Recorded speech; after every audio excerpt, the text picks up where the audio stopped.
Hello friends, welcome to the Raj academy. Friends, जैसा कि हम सबको पता है कि एनटीए ने अपने एग्ज़ाम की डेट डिक्लेयर कर दी है। 6 दिसंबर से लेकर 22 दिसंबर तक एनटीए सभी एग्ज़ाम कंडक्ट करवा लेगा। फ्रेंड्स, यूजीसी नेट में एग्ज़ाम के लिए 2 पेपर होते हैं। पहला पेपर होता है जनरल पेपर और सेकंड अपना सब्जेक्ट होता है। लेकिन ये दोनों पेपर होते एक ही टाइम पर हैं। 3 घंटे का टाइम रहता है जिसमें हमें दोनों पेपर करने होते हैं। और फर्स्ट पेपर में जो जनरल पेपर है उसमें कम्युनिकेशन हमारा एक यूनिट है जिसमें कुछ क्वेश्चन टाइप्स ऑफ कम्युनिकेशन जो हम यहाँ देखेंगे। तो फ्रेंड्स, हमारा पहला क्वेश्चन है गैर मौखिक संप्रेषण में शामिल होता है।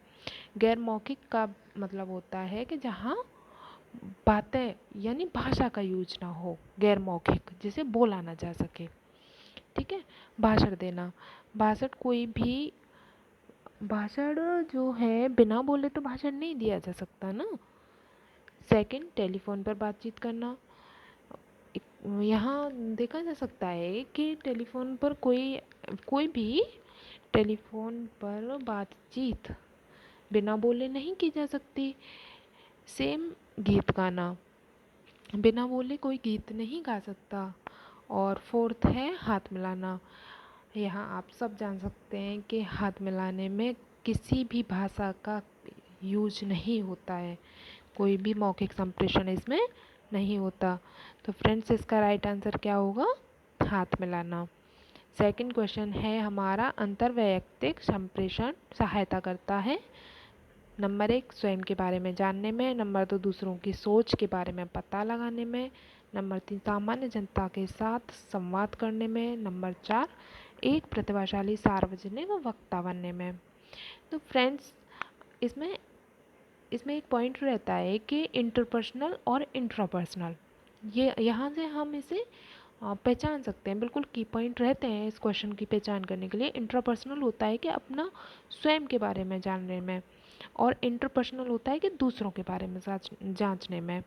ये मेन पॉइंट रहते हैं। और अगर हम इस क्वेश्चन की इंग्लिश नहीं देखें तो चांस रहते हैं कि ये क्वेश्चन हमारे गलत हो जाते हैं। इसीलिए सबसे पहले अगर ऐसा क्वेश्चन आए तो सबसे पहले उसकी इंग्लिश देख लिया करना, तो क्वेश्चन सही होने के चांसेस बढ़ जाते हैं।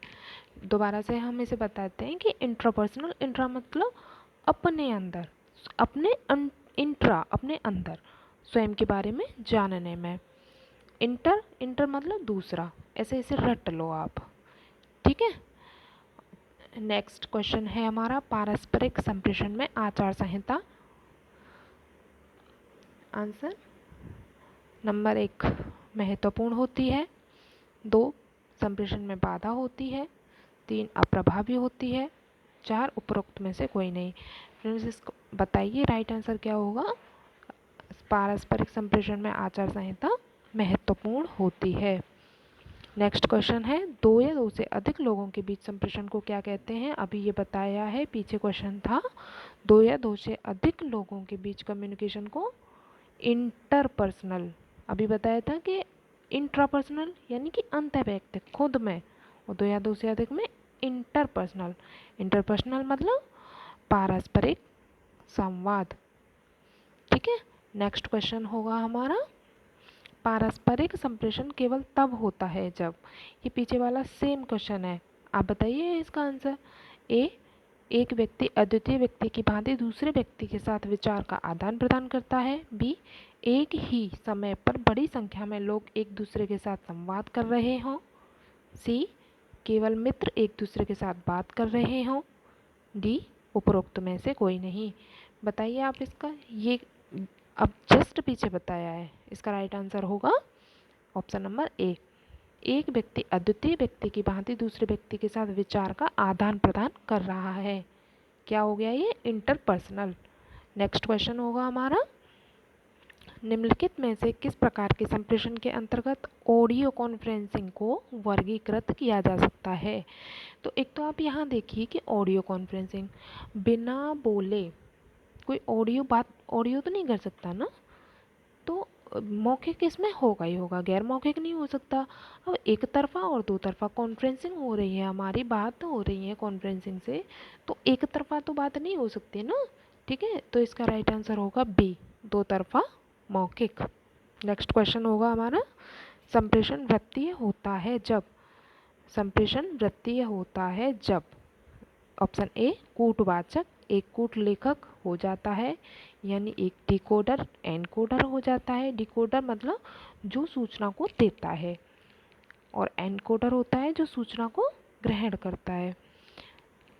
ऑप्शन बी प्रतिपुष्टि नहीं हो पाती है। ऑप्शन सी स्रोत विश्वसनीय हो। ऑप्शन डी चैनल स्पष्ट हो। इसका राइट आंसर क्या होगा, आप बताइए इसका राइट आंसर क्या होगा। कूटवाचक एक कूट लेखक हो जाता है। जैसे वृत्तीय संप्रेषण कैसे होगा, जैसे एक कॉन्सेप्ट रहता है फ्रेंड्स, CMCA। CMCA मतलब कम्युनिकेटर, मैसेज, चैनल और ऑडियंस। ठीक है, ऑडियंस जब फीडबैक देता है ना, फीडबैक देता है तो उसके बाद वो जो फीडबैक दे रहा है तो वो फिर एनकोड कर रहा है ना बात को, तो फिर वो एनकोडर उधर पहुंच गया। तो ठीक है, आप इस प्रोसेस को लगाइए कि पहले डिकोडर, फिर मैसेज, डिकोडर मैसेज देगा, फिर चैनल से मैसेज जाएगा, फिर ऑडियंस, एनकोडर ऑडियंस ही तो होते हैं ना, एनकोड करते हैं। ऑडियंस जो है किसी भी मैसेज को एनकोड करते हैं। तो जब वो फीडबैक देते हैं ना, तो फीडबैक देते हैं तो फिर बात को डिकोड करते हैं। ठीक है, संप्रेषण वृत्तीय कब होता है, option number A. Next question है हमारा, इंटरनेट पर बातचीत करना संप्रेषण का कौन सा रूप है। ऑप्शन ए मौखिक संप्रेषण, नंबर 2 गैर मौखिक संप्रेषण, तीसरा समानांतर संप्रेषण, चौथा है चर्चा मतलब ग्रेपवाइन संप्रेषण।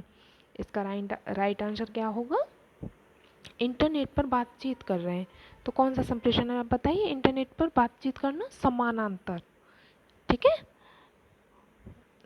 जैसे व्हाट्सएप पे बात कर रहे हैं हम, तो यहाँ ना तो कोई मौखिक भाषा हो रही है, ना गैर मौखिक हो रही है, ना चर्चा हो रही है, क्या हो रही है, समानांतर संप्रेषण। ठीक है, नेक्स्ट क्वेश्चन होगा हमारा, एक निजी डायरी या रिकॉर्डिंग में लेखन किसी के विचारों और भावनाओं का कौन सा उदाहरण है। ऑप्शन ए मध्यस्थता संप्रेषण, ऑप्शन बी मध्यस्थता पारस्परिक संप्रेषण, ऑप्शन सी मध्यस्थता जन संप्रेषण, ऑप्शन डी उपरोक्त में से कोई नहीं। तो इसका राइट आंसर क्या होगा, आप बताइए इसका। एक निजी डायरी या रिकॉर्डिंग में लेखन किसी के विचारों और भावनाओं का कौन सा उदाहरण है। अपनी डायरी में लिख रहा है, अभी बताया है ये इसे बिल्कुल पीछे। इंट्रा यानी अपनी डायरी में मतलब अपना खुद से संप्रेषण कर रहा है, कौन सा हो गया, इंट्रापर्सनल कम्युनिकेशन। ठीक है, नेक्स्ट क्वेश्चन होगा हमारा, निम्नलिखित में से किस प्रकार के संप्रेषण के अंतर्गत नेतृत्व के उभर कर आने की संभावना सबसे अधिक होती है। ऑप्शन ए अंतःवैयक्तिक संप्रेषण, ऑप्शन बी छोटे समूह संप्रेषण, ऑप्शन सी आमने सामने का सार्वजनिक संप्रेषण, ऑप्शन डी मीडिया जैसे कि सेल फोन और त्वरित मैसेंजर। तो फ्रेंड्स आप इसका राइट आंसर बताइए, इसका राइट आंसर क्या होगा, छोटे समूह संप्रेषण। निम्नलिखित में से किस प्रकार के संप्रेषण के अंतर्गत नेतृत्व के उभर कर आने की संभावना सबसे अधिक रहती है। देखो, अंतःवैयक्तिक संप्रेषण होता है इंट्रापर्सनल यानी अपने अंदर, तो वहाँ से तो कोई नेतृत्व नहीं उभर के आने वाला ना। और आमने सामने का संप्रेषण, आमने सामने में जैसे बात कर रहे हैं हम, तो वहाँ से कोई लीडर निकल के नहीं आने वाला लीडर। और ना ही ये मीडिया जैसे कि सेल फोन पर त्वरित मैसेंजर किसी से भी बात कर रहे होते हैं ना, वहाँ से आता है। अब ये कॉमन सी बात है कि छोटे समूह में किसी ग्रुप में जब हम संप्रेषण करते हैं ना, कम्युनिकेशन करते हैं, तो वहाँ से ही एक लीडर निकल के आता है। ठीक है फ्रेंड्स, आई होप कि आपको वीडियो अच्छी लगी होगी। वीडियो अगर आपको अच्छी लगे तो लाइक शेयर एंड सब्सक्राइब कीजिए।